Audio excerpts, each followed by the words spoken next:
नमस्कार और the deep dive में आपका स्वागत है। चलिए एक सवाल से शुरू करते हैं। अगर मैं आपसे पूछूं कि भारत में यूनेस्को की विश्व धरोहर सूची में कितने स्थल हैं, तो क्या अंदाजा होगा? ज्यादातर लोग शायद 15-20 कहेंगे। बिल्कुल, पर सही संख्या है 44, यानी 44। 44 ये बहुत बड़ी संख्या है ना? ये भारत को दुनिया के उन टॉप देशों में रखती है जहाँ सबसे ज्यादा वैश्विक धरोहरें हैं। बिल्कुल। और ये सिर्फ टूरिस्ट के लिए एक लिस्ट नहीं है। ये सूची असल में एक आईना है जिसमें भारत की हजारों साल पुरानी सभ्यता, उसकी कला और उसकी कुदरती खूबसूरती दिखती है। और सबसे मजेदार बात यह है कि ये लिस्ट बदलती रहती है। जी, ये एक जीवंत दस्तावेज है जो समय के साथ बढ़ रहा है। तो आज हमारा मिशन सिर्फ इन 44 स्थलों की गिनती करना नहीं है, नहीं, बल्कि इस सूची में थोड़ा गहरा उतरना है। हम ये समझने की कोशिश करेंगे कि ये लिस्ट हमें भारत के बारे में क्या बताती है। सही। तो इसे समझने के लिए हम अपनी चर्चा को 3 हिस्सों में बांटेंगे, ठीक वैसे ही जैसे यूनेस्को करता है। सांस्कृतिक, प्राकृतिक और मिश्रित। कल्चरल, नेचुरल और मिक्स्ड। तो चलिए सबसे बड़ी श्रेणी से शुरू करते हैं, सांस्कृतिक धरोहर। हाँ, सांस्कृतिक धरोहर स्थल जिनकी संख्या 36 है। 36। जी, ये भारत के इतिहास और कला के असल प्रतीक हैं। और अगर हम इन 36 स्थलों को देखें तो हमें कुछ बहुत दिलचस्प पैटर्न नजर आते हैं। 36 स्थल तो बहुत ज्यादा है, एक एक करके तो बात हो नहीं पाएगी। नहीं, बिल्कुल नहीं। तो इन पैटर्न्स को ही पकड़ते हैं। शुरुआत कहाँ से करें? शायद सबसे पहले स्थलों से। हाँ, ये सबसे अच्छा रहेगा। मैंने कहीं पढ़ा था कि 1983 में जब भारत में ये लिस्ट शुरू हुई तो एक साथ 4 स्थलों को दर्जा मिला था। जी, एक साथ 4। ताजमहल, आगरा का किला, अजंता की गुफाएं और एलोरा की गुफाएं। एक साथ 4।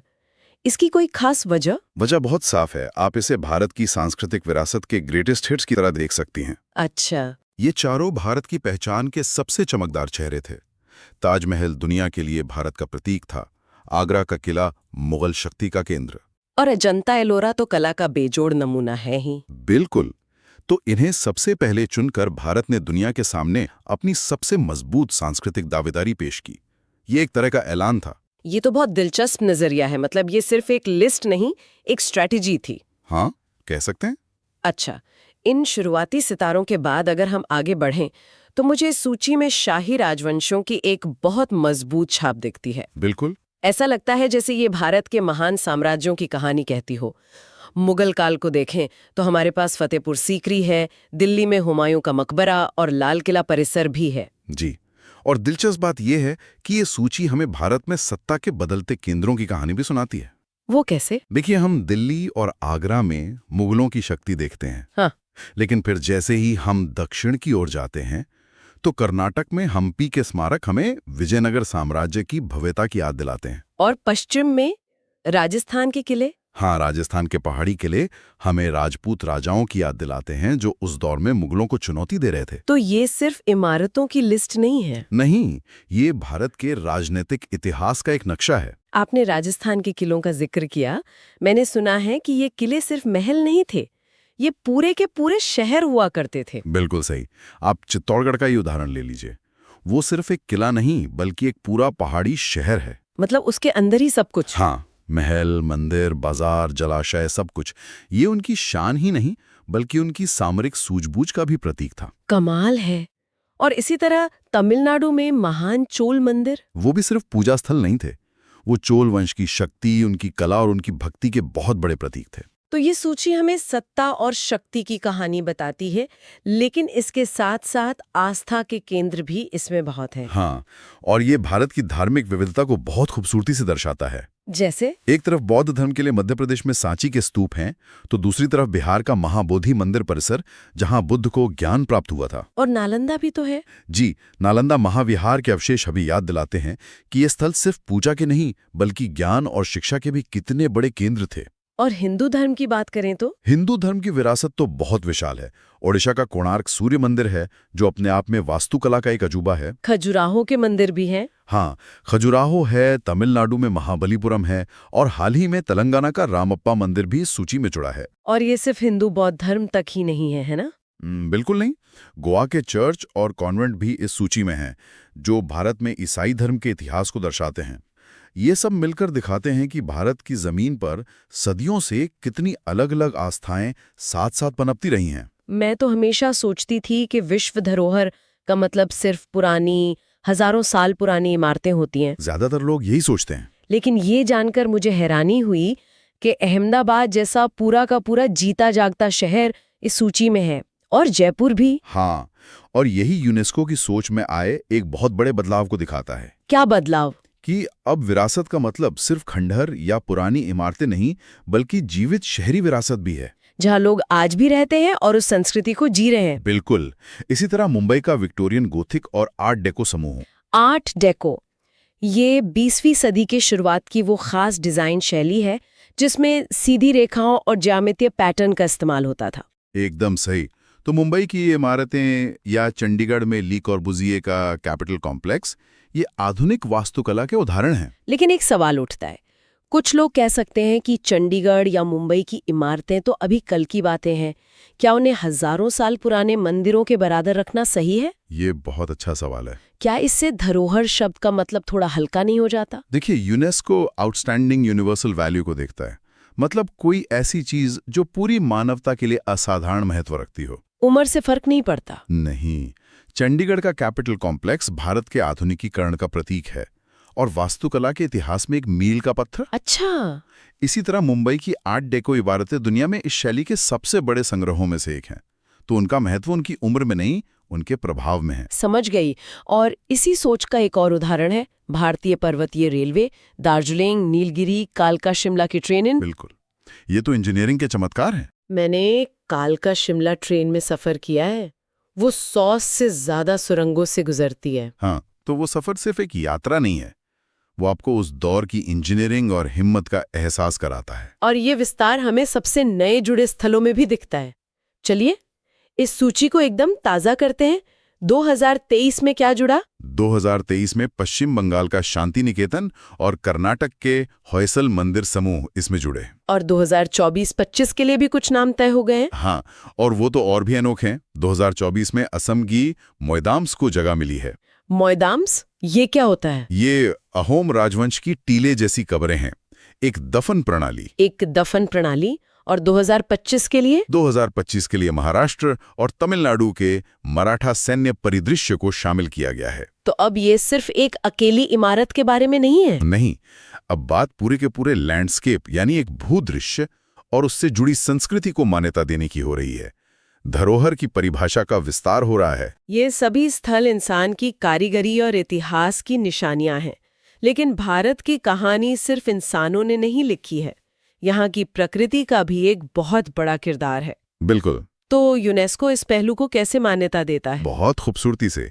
भारत में 7 प्राकृतिक विश्व धरोहर स्थल हैं और ये 7 स्थल भारत की अविश्वसनीय जैव विविधता का सबूत हैं। ये सिर्फ सुंदर पार्क नहीं है। नहीं, ये धरती के फेफड़ों की तरह हैं। जैसे कि असम का काजीरंगा राष्ट्रीय उद्यान, जो एक सींग वाले गैंडों के लिए मशहूर है। हाँ, यहाँ पर सुंदरबन, जो रॉयल बंगाल टाइगर का सबसे बड़ा इलाका है। लेकिन सुंदरबन में बाघों के अलावा और भी बहुत कुछ है ना? जी, सुंदरबन दुनिया का सबसे बड़ा मैंग्रोव जंगल है। ये मैंग्रोव पेड़ खारे पानी में उगते हैं और तूफानों के खिलाफ एक कुदरती दीवार का काम करते हैं, जो तट पर बसे लाखों लोगों की रक्षा करते हैं। बिल्कुल। तो इनका महत्व सिर्फ बाघों से कहीं ज्यादा है। और पश्चिमी घाट का क्या? वो तो कोई एक पार्क नहीं बल्कि एक पूरी पर्वत श्रृंखला है। सही कहा। पश्चिमी घाट महाराष्ट्र से लेकर केरल तक फैला है और इसे दुनिया के सबसे जरूरी जैव विविधता हॉटस्पॉट में से एक माना जाता है। हॉटस्पॉट का मतलब? इसका मतलब ये है कि ये एक ऐसा इलाका है जहां पौधों और जानवरों की ऐसी प्रजातियां मिलती हैं जो दुनिया में और कहीं नहीं है, और ये खतरे में भी हैं। अच्छा। यहाँ के जंगल भारत के मानसून को भी नियंत्रित करते हैं। तो ये समझना जरूरी है कि ये स्थल सिर्फ भारत की नहीं बल्कि पूरी दुनिया की प्राकृतिक विरासत है। तो हमने 36 सांस्कृतिक और 7 प्राकृतिक स्थलों की बात की, ये हुए 43। जी। लेकिन एक स्थल और है जो एक बिल्कुल ही अलग श्रेणी में आता है, मिश्रित धरोहर। हाँ, और ये स्थल अपने आप में बहुत खास है। इसका नाम है खंगचेनजोंगा राष्ट्रीय उद्यान, जो सिक्किम में है। ये मिश्रित श्रेणी थोड़ी दिलचस्प है। इसका मतलब क्या है कि वहाँ जंगल और पुरानी इमारतें दोनों हैं? नहीं, इसका मतलब उससे कहीं गहरा है।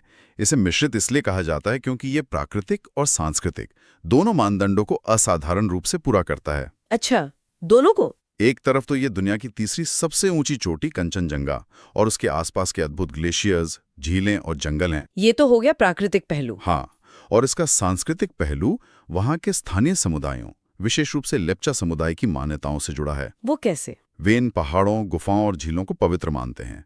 उनके लिए कंचनजंगा सिर्फ एक पहाड़ नहीं है, वो एक पूज्य देवता है। तो उनकी पौराणिक कथाएं और धार्मिक अनुष्ठान इसी भूदृश्य से जुड़े हैं। गहराई से जुड़े हैं। तो यहाँ प्रकृति और संस्कृति एक दूसरे में इस तरह गुंथे हुए हैं कि आप उन्हें अलग कर ही नहीं सकती। मिश्रित स्थल की अवधारणा इसी गहरे संबंध को मान्यता देती है। ये वाकई अद्भुत है। तो 44 स्थलों की हमारी यात्रा लगभग पूरी हो चुकी है, लेकिन जाते जाते एक और दिलचस्प बात है, प्रतीक्षा सूची या टेंटेटिव लिस्ट। हाँ, टेंटेटिव लिस्ट। ये क्या है? आप इसे भविष्य की धरोहरों की ऑडिशन लिस्ट कह सकती हैं। Audition list? हाँ, किसी भी स्थल को विश्व धरोहर सूची में शामिल करवाने की प्रक्रिया लंबी होती है। ये अस्थायी सूची उसका पहला कदम है।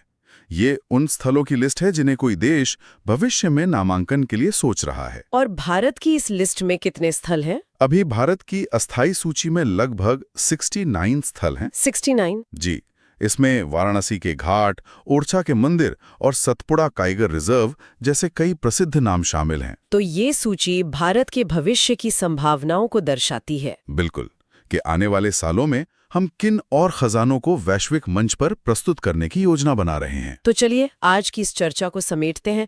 हमने देखा कि भारत के 44 यूनेस्को विश्व धरोहर स्थल सिर्फ इमारतों और पार्कों की एक सूची नहीं है। नहीं, यह एक नक्शा है जो हमें भारत की पहचान के बारे में बताता है, राजवंशों की कहानियों से लेकर आधुनिक वास्तुकला तक और प्रकृति के अजूबों से लेकर संस्कृति और प्रकृति के पवित्र संगम तक। सही कहा। और एक बड़ी अस्थायी सूची ये दिखाती है कि ये कहानी अभी खत्म नहीं हुई है। बिल्कुल। अंत में मैं बस यही कहना चाहूंगा कि ये सूची हमें सोचने पर मजबूर करती है कि एक राष्ट्र के रूप में हमने किन चीजों को इतना कीमती समझा है कि उन्हें आने वाली पीढ़ियों के लिए सहेजना जरूरी है। यह हमारी साझा विरासत की पहचान है। जी, और ये सवाल भी उठाती है कि भविष्य में हम किसे अपनी विरासत मानेंगे। आपने बहुत अच्छी बात कही, और इसी विचार को आगे बढ़ाते हुए हम अपने श्रोताओं के लिए एक सवाल छोड़कर जाना चाहेंगे। जरूर। इस सूची में इमारतें, शहर और राष्ट्रीय उद्यान शामिल हैं, लेकिन भारत की उन अमूर्त विरासतों यानी इंटैंजिबल हेरिटेज के बारे में क्या, जो इस सूची में नहीं है? जैसे संगीत की परंपराएं, हाँ, या पारंपरिक भोजन, या सदियों पुरानी कलाएं और कहानियां, क्या उन्हें संरक्षित करना भी उतना ही महत्वपूर्ण नहीं है? इस पर जरूर सोचिएगा।